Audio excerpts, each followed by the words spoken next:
Chapter 1. Wednesday. "Wake up, Jack," Annie whispered.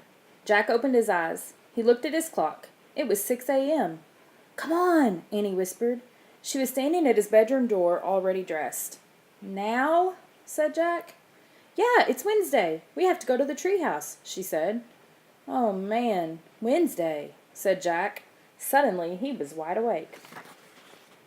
"We have to help save Camelot," said Annie. I know, said Jack, scrambling out of bed. "Meet you out front," said Annie. Jack quickly changed into his jeans and t-shirt. He threw his notebook and pencil into his backpack. Then he slipped down the stairs and out the front door. Annie was waiting in the gray early light. "All set?" she whispered. "Yep," said Jack. They took off running across their yard. They ran down their quiet street and into the Frog Creek woods. Soon they came to the treehouse. They climbed up the rope ladder. In the early light, they saw Morgan's note, the same note they'd found on Sunday. Jack picked it up and read aloud. "Dear Jack and Annie, Camelot is in trouble. To save the kingdom, please find these 4 special kinds of writing for my library. Something to follow, something to send, something to learn, and something to lend. Thank you, Morgan." Annie picked up a piece of paper lying on the floor. It was a list of rules from the famous nurse Clara Barton. They had met her on their journey to the Civil War. "On Sunday we found the first special writing," said Annie. "Something to follow." "Yeah," said Jack, "and now we need to find the second thing. Something to send." He picked up a book lying near the note. The cover showed soldiers on a snowy riverbank. The title was The Revolutionary War. Jack frowned. "Uh-oh," said Annie.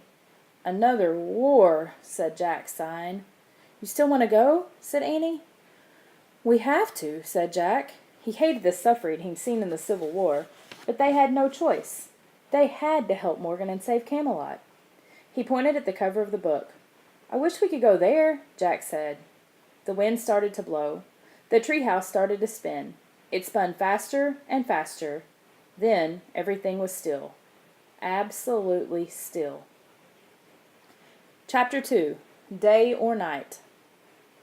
Jack shivered. The wind blew hard.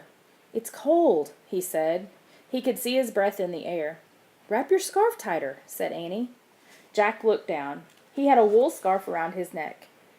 He was also wearing woolen pants that buttoned at the knees, a coat, and a hat with 3 corners. On his feet were funny-looking shoes with buckles. In place of his backpack was a leather bag. Annie was wearing a long coat over a long dress.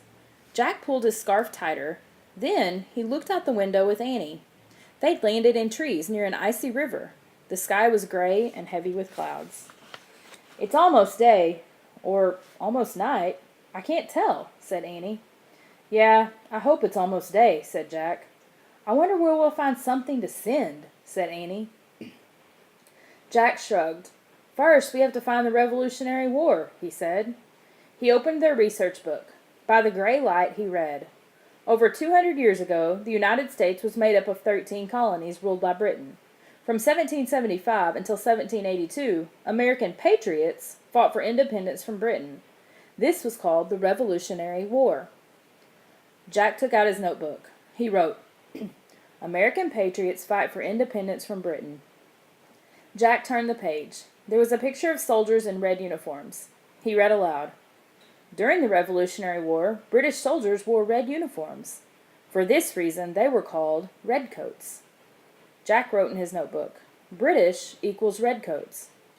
"Wow, snow," said Annie. Jack looked up from his writing. Annie was holding her hand out the window. A few snowflakes blew into the treehouse. "Not much yet," said Jack, "but we better find the special writing soon." "Well, stop reading and come on," said Annie. She buttoned up her coat and started down the ladder. Okay, said Jack. He packed the research book and his notebook into his bag. Then he followed Annie. When they stepped onto the ground, there were more snow flurries. The sky was growing darker.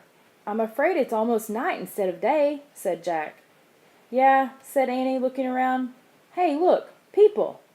She pointed up the river. In the misty distance was a campfire. Several men sat around the fire.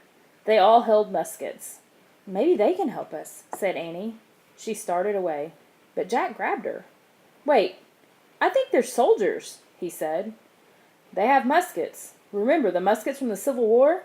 The guns that the soldiers carried? Oh, yeah, said Annie.